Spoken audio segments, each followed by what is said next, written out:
So this is just a quick visual of the written directions. So if you struggled with kind of following the step-by-step written, this is a good way to just kind of see what it is you need to do. So you need two things. First, you need the actual worksheet that goes with the assignment. So this is the electronic version. You have a hard copy. The top just starts out with background info. We're going to follow three populations of birds over 500,000 years. And we're basically going to pick different traits for these birds and see what happens to them. So we're going to try and make a bird that we think is most fit for the environment. So one we think is going to do awesome, do really well. We're going to try and make a least fit bird, one that we do think is going to do really poorly, and then do a random one that has different combinations of traits, see what happens to that one. How we're going to determine this fitness is based off the environment. I kind of already filled this part in. But what you're going to need in order to fill in this first data table on the front is the simulation itself. So it starts out, tells you a little bit about what I just said. We're going to change phenotypes, see what happens to population, and then it brings you to this. This is the part of the simulation where you're going to design the three birds, and you're doing it based off of this information right here. So these birds all live in the Southwest environment, and so I know that there are some seeds, some insects, no nectar, no predators, and there's some blue foliage. So I already did this part, but on your sheet, you will write in what are the conditions. All right. Now I need to design bird number one. So I look over here, I know I'm on bird number one. And the first thing I can decide is plumage. Now, if I look over here, there's additional directions that pop up, and it tells me with the foliage that birds whose plumage match the foliage are going to camouflage and avoid predators a little bit better. So I'm going to try and choose plumage that closely matches the color to my environment. So for me, maybe I say that one. Next thing, body size. So it tells me that smaller birds need less food. Ooh, so you get an advantage for food, but large birds get to avoid predators. So I get to decide on bird size. So maybe I decide, and again, you should do your own determination here and be able to explain why, but I'm going to make my bird medium. And then I look at food, and food tells me it determines beak size. So I choose a beak. Now that I've decided bird number one, so I gave my bird number one light green, medium size, and I gave it a medium slight curved beak. You then need to come over here. So the seeds, insects, and nectar, your food determines your beak size. So I look over here and I gave my beak a medium slight curve. So then I type in right here, medium slight curve. And my foliage color determines my coloring. So my foliage was blue. I made my bird light blue. I think it's light green, actually. Yeah, light green.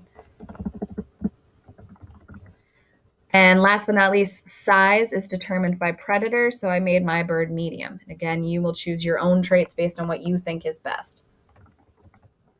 Now for bird two, I do the exact same thing, but remembering bird two should be least fit. So that means that for my next combo of traits, and I'm just going to pick random ones, you actually have to research and figure out what makes sense based on the conditions.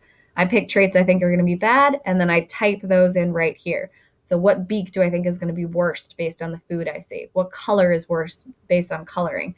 What size do I think is going to be the worst based on predation? And then your third one is just a random one. So look at maybe traits you didn't pick yet and maybe try and find one of those. And then record that right here. What was your random combination? Now that I've got my three birds, I've recorded my environmental conditions, I am ready to go. So I hit next, and it gives me a little background info. So you are going to need to read this. For the sake of time on the tutorial, though, I'm just going to click through it. You want to make sure you understand what's going on. All right, continue. So this tells you food availability. It tells you population number. It tells you how many phenotypes, so how many physical characteristics there are. The background is the foliage color, and this tells you about predation, so if new predators have entered the environment. Oops, I didn't mean to save. So I hit close on this. And I notice the first thing I'm given my initial population. So I start out with 300 of each. I notice initial population at 0, so I would do 300, 300, 300. That's my initial population. The next thing you would need to do is pause here, and you would need to fill in why you chose those traits. So you would need to defend for your first one, why did you decide that a medium slight curved beak was the best trait? Why did you decide that light green coloring was the best trait? So explain your choices for fitness. After you've done this, you're going to come back here, and what's going to happen now is as soon as I hit this button, the simulation is going to start to run, and 50,000 years is going to pass.